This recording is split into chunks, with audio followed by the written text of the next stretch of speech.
xorijda vaqtincha faoliyat olib borayotgan yurtdoshlarimizni muhim bir masalada ogohlantiramiz.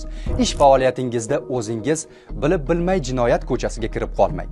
Ko'proq pul beraman desa, hayotingizni xavfga qo'ymang. Ayniqsa, siz kuryerlik xizmatlarida ishlayotgan bo'lsangiz, narkotik va giyohvand moddalar savdosiga aralashib qolish ehtimoli yuqori. Tekin pishloq qopqonda bo'lishini unutmang.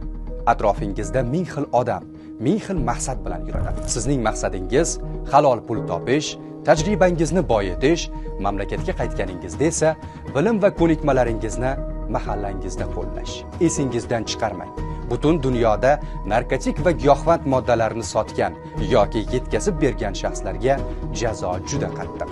Hattoki o'lim hukmi mavjud davlatlar bor. Vaqtida ko'zingizni oching. Yana bir masalada ehtiyot bo'ling. Osongina boyib ketaman deb bilib ham, bilmay ham qimor va tavakkalchilikka asoslangan o'yinlarga qo'l urmang. Birinchisi xo'rak, ikkinchisi qopqon, uchinchisiga imkon ham berilmasligi mumkin. Doimo yodda saqlang. Sizning yo'lingizga yaqinlaringiz, ota-onangiz, turmush o'rtog'ingiz, farzandlaringiz ko'z tikib turibdi. Ularni g'aflatda qoldirmang. Biz sanab o'tgan illatlarga aralashib qolgan bo'lsangiz, hozir ham kech emas. Bu yo'ldan qayting.